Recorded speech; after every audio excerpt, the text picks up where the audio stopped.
अज इतना होसी है जी उस मुबारक बजाय इतना माहौल होना जी और कुदरा भी नहीं होना।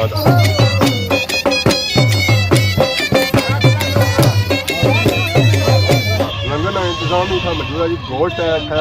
मुर्गा है मुर्गा या दाल आलू तो मुर्गा मिक्स है। मैं समझा था बकरे का गोश्त है। बकरी ने कोई नीचे तो हम भी कहो मैं मुर्गा खाऊं या बकरा खाऊं। चाचा बोटी को लबड़ी दी मिली ये कोई छोले ये खाली है ये माने दूध गाड़ी रे चाचा और हलवा या मैं समझा दूध गाड़ी रे सूजी ना हलवाया। जी मेरे दोस्तों अस्सलाम वालेकुम करना था दोस्तों खुश बात हिफ्ज़ो अमान के सो मैं राशिद शबीर साथ अकीदा यूट्यूब चैनल और फेसबुक पेज राशिद शबीर। आज सारी फिल्म आज नए वीडियो के इंटा एक नया मेला के इंटा बैक साइड तो नजर की दरबार ये दरबार है जी प्लीज शरीफ नहीं दरबार है आज इतना एरिया जी उर्स मुबारक ये जी दिहाड़ी चली रही जी और मेलियां चली रहे जहर है जी रोजे लगे थे रोजे से पहले सारा इन्हें सिस्टम मुकाना है तो अज इतना होसी है जी उस मुबारक बजाय इतना माहौल होना जी और कुदरा भी नहीं होना। तो अज से बेसिकली उस ही दसा बाकी इतना जब मेला है जी और इस चक क्लासा सिस्टम और बाकी इतना प्लेस शरीफ में मुकाम पर लंगर का जो इंतजाम होना जी और इस चक क्लासा। तो आज ये वीडियो सही लगती जी बड़ी सोहनी तो सारी जुड़े रहे तो वीडियो के स्किप ना करे।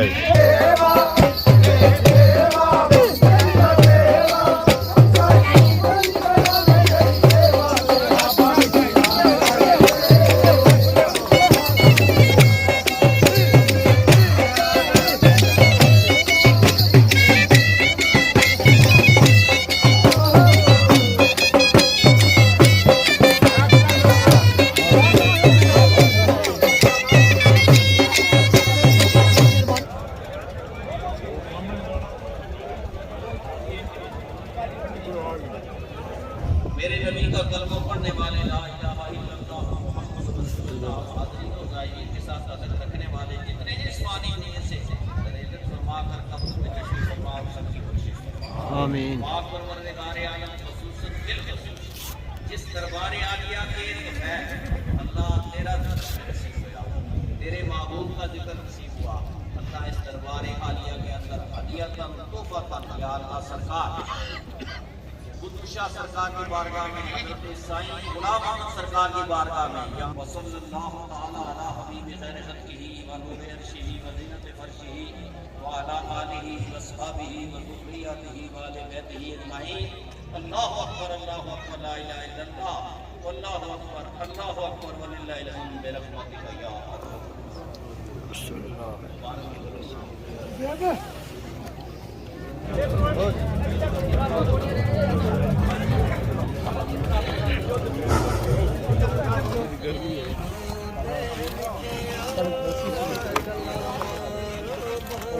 क्या ही गया जी सही उर्स वगैरह भी दसिया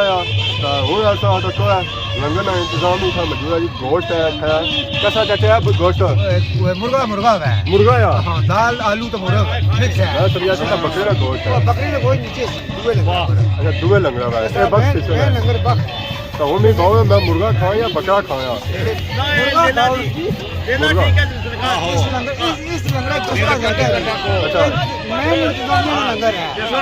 ये या लंगर है जी मेन इंतजामिया वाला था चाचा स्वाद सारा इस देसी कुकर है या दुबे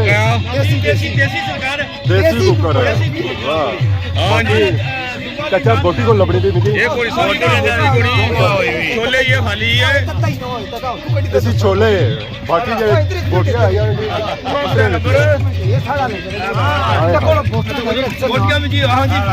बोटियां चिटियां आलू है बाकी उन्होंने काबिज की बुआने हैं जी ज़रा सा लंगर तक खाने से आए हैं तो बाकी आवाम को दसने से खाए हैं जी जो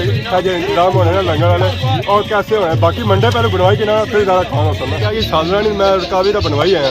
ज़्यादा सालों से साल को ठंडा होना कोई ना मैं को टोन होना चाहिए जो नहीं मर्चा थोड़ी ज़्यादा होनी तो मैं गला जो होना भेज जाना बाकी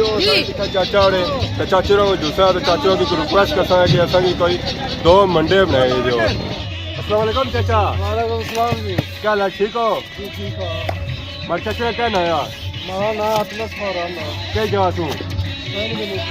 साईं ने बने सो तो चाचा थोड़ा कम ये मंडे पकाना कितने अर्सा हो गया से मंडा पकाने मरता तो अपना को नहीं हो गया हाँ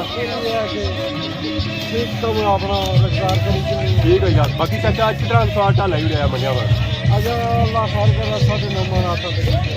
है 9.5 मन चाचा रा आटा लाई ना बाकी रात में कितना लग जाती और अल्लाह खैर करे कि आता है चाहिए लंगर चलना रही टमाटर जरा देखा अंदर जब सामान पहना जी मसाला जिसका बना उसमें टमाटर और प्याज भी नजर आई जाती और गुलियाँ भी नजर आई जाता ये चीज़ा पैसन सबसे ज़्यादा अंडे बनती बाकी और देखा तो नजर आई जाता है और जब देखा तैयार कितने जाता है बाकी और सारे पीछा चाचा लगे जी देख बनाई रहे हो तो थोड़ा देखा क्या बनाई रहे हो ये माने दूध काढ़ी रहे चाचा और हलवा जी हलवाया मैं समझा दूध काढ़ी रहे सूजी ना हलवा जनाब सूजी ना हलवाया हाँ चाचा ना क्या बड़ा नाम मोहम्मद कबीर कई जा सू समलोठे तो समलोठे सू ऐ समलोठा नाल बार की दुकान ही है दाल पाल भी खान नहीं आया मैं तेरा भी खाना बाकी कितना ऐसा है चाचा हमारे की जगह बनाया भाई जो भाई साहब 22 साल है जी हमारे चाचा की जगह बनाया आज 16 कितना जगह नहीं हो रही फिर एक तो आते पर बहुत रुपया मोटा चले पहले गोश्त खाने लगे हुई नहीं मौका लगा था हलवा पकाएंगे हलवा करिए लोगों का सब चाहिए हुआ है और जगह पर जी आदर मेला है सारा दोनों होता है बच्चियों होता है बूढ़िया होता है आदर मेला आदर मेला जो आदर मेला नहीं आता तो जीवन दे रहे हैं बेटे जिसो में चोरी का कर चोरी भाई जिसो ढोली में क्या कितनी सलाह हो जाती थी इसी तरह का हाल है जी हाँ हां छड़ा अच्छा छड़ा हलवा छड़ा पाया और कमीज छड़ी हमारी ए बाकी खाने ले या तकने ले ये सारे इंतजामिये अच्छा इंतजामिया मैं समझा तकने ले चाचा हलवा तैयार होता था बट खाया बडेरे अंदर बैठे ने दो जने बाकी उन बारे बटेरिया वाली जगह बडेरे को जाओ तो चाचा मैं पहले भाई रोटी से पहले खाता है या रोटी से बाद रोटी ना खाई करो सालों को नहीं आराम से ये और सोनी अपनी चॉइस है कि सब कैसा खाओगे अगर मिर्चा ज़्यादा है जो नाल सब गला भी मार सकते हैं यार बिल्कुल लाजमी है बाकी उन्हें अंदर झुलने हैं जो लंगर शंगर चखा है एक मिनट उधर चल बाल्टी 50 अरे दियो जी बाल्टी ला आ सा तको है गोश्त थोड़ा सा लंगर खाया जो बाकी और सा तको है तू हरी चुकेगा चिया दा काम बनेगा स्वाद आ जाता है स्वाद तो खाई पी रहा था हूँ अस अगे दे रहे हैं असें पता खाने पीने तो बाद चाह की जरूरत होनी या कावे की जरूरत होनी बाकी चाह आवाम ने खिदमत करी है बाकी का सादा सा तक माशाल्लाह झंडे लगे झंडे लगे और बड़े खूबसूरत लगे बाकी का सादा तो दसा की नजर आई करना दिए तो खाओ पीने तो पहले प्याला लोना पड़ा तो प्याला असा लोड़िया जी सब प्याला तो प्याला जो है जी और मिट्टी वाला है सारे चाचा आवाम की दे रहे कहवा वाह जी वाह और ये मटकियाँ में वाह मिट्टी के बर्तनों की सादा को है जी उस्ताद कहवा दे रहे वाह उस्ताद जी ऐसा सही कहवा लगा जी पापे और समझता है पहली बोई उड़ा सी और असा इसी को सैर उठ पीना है बाकी पापे जंगी उस्ताद भी आई है जी पापा जंगी पिछो दिल है अब फिर छोड़ अच्छा क्या प्याला था प्याले क्या प्यावा जी कावा और सबर मेरा स्वाद आई गया यार अगर रोटी खा दिया उसका स्वाद हम लोग कावा तो मेरा बंदा क्या तकलीफ अच्छा है जी आगे को असा जी आवाम मिली है तो आवाम में काफ़ी ज़्यादा कैमरे चटनी हुई है बाकी असा पापा मुझे पकड़े का नया तबान से जा तू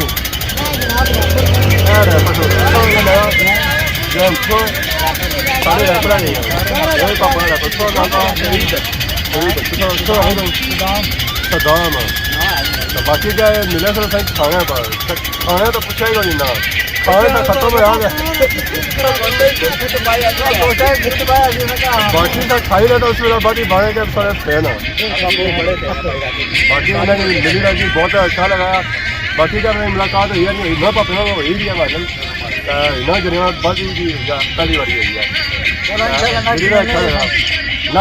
मेले वाले तो मुलाकात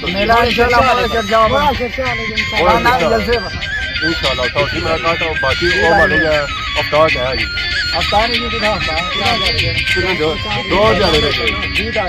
20 तारीख जी मेरे साथ कुछ है बड़ा शुक्र जी वाले दोस्तों खाई था पी था पहुंची है जी होना था ठीक है बस ठीक है कैसे है जी जलेबियां तो मरसियां तो पौड़ियां क्या तो क्या तो है चाचे साले ने जलेबी कड़ी है तो माशाल्लाह ये जी है जी बिल्कुल गोल गोल है सीधी उन्होंने बनाई हुई है चाचे ने देखो किन्ने जी मरसियां तो पकौड़े जलेबी कौन की नहीं है चाचा और जलेबी की नहीं है चाचा चाचे ने कि सारा कुछ थोड़ा थोड़ा कहता है सारा टेस्ट सारा करना चाहिए बाकी आज का मेला कैसा लगा यार मजा आया इतना मेले बाकी पंगूड़े तो बाकी सारा सिस्टम है ऐसी ये गल है क्या जा सो ऐसो ऐसे कोटली रहने इतना मेहनत मजदूरी कर अच्छा जी बाकी कोटली रहे तो हम मेहनत मजदूरी करने अच्छा मजे बाकी आप प्लेयर शरीफ ने मेले ने मठई इसे खाने का स्वाद आया जी और अपना ही आता बाकी आप जलेबी चाचे असं सारा तर्जुबा है जी जलेबियाँ कट रहे हैं बाकी और क्या तीली वाले तो बाकी बिल्कुल गोल गोल बनाए हैं ऐसा तो है ताकि नुकदी नजर अच्छी होती है एक ना दो और चमुटे दाने नुकदी है बाकी क्या छोड़ी इधर है तो कुछ साइड चाचा और जलेबियाँ कड़ी रहा था और सारा मजा ऐसी है तो मैं से आया तो चाचे का थोड़ा सिस्टम खराब है यार चाचा कपड़ा ही गया क्या बता नहीं और चाचा जी जलेबी गोल की हम बनाई हुई है सीधी नहीं बननी सारी बननी है गोल भी बननी लंबी भी बननी जी आवाम पसंद करे और लंबी पसंद करनी है या गोल पसंद करनी है आवाम भी पसंद मुताबिक बनाना तो रेट क्या चाहिए जलेबी का 500 शक्ल तक ही रहेगा शक्ल बगैर हाँ हमारी शक्ल तक 500 ना पाया नहीं तो 600 रेट ना बहुत ही बाकी देसी घ्यो ही कड़ी गए या डालडा कड़ी गया वाह चाचे ना गल की यार अजकल डालडा नहीं लगा तो देसी नहीं गल करने वाली तो बाकी तुम इधर फिरसो जी ऐसा माहौल तक जी ये सारा माहौल जरा है जी ये प्लीज शेफ मेले हैं बाकी था इधर जो खो टक्या सी हमारी मर्जी से प्यास लगी सी कि खुआ जुला के पानी शानी ठीक ना जलेबी खाई ना था इस वेला सा पहुंची है कि खुआ ने अपर ऐसा कहें कि या कुछ और चीज़ की प्यास लगनी है तो कुछ जाना है पानिया पर कासा में इसी पानिया पर टक्के हैं जी तो पानी जरा है कि खुआ बड़ा दूर है तब पहुँचन नहीं होना और खूह जरा है जो बड़ा पुराना है क्या था पानी सा साफ है या कौन ही है तो बाकी उन्हें जरा जाने को लंगा छंगा मतलब था पानी लग जाए पानी था ज़रा से पता है डिजाज काफ़ी दूर इलाका है तो पानी से कुछ रखी है जब पानी था आंदा भी है जी और फिर जरा कुछ डिजालू आंदा होती है तो बाकी आज साथ वीडियो चेक की है जी अज माहौल जाता क्या माशाल्लाह से बहुत ही खूबसूरत माहौल लगा जी अच्छा माहौल लगा तो इतना जो होना सिस्टम उसने दिया था मैं और तकने वाला हो रहा था बाकी आवाम जी था असा जी अगर उसका माहौल तकना तो आई जाओ प्लेयर शरीफ हो ज़रा अगले साल ही चीज़ सकना तो इस साल तक अच्छी हो सकते तो बाकी आज मैं फुटेज इंजॉय करती हो तो इस दुआ इजाजत के खिदमत की सेहत रहा नई वीडियो के हाजिर होने तब तक इजाजत फी मान अल्लाह।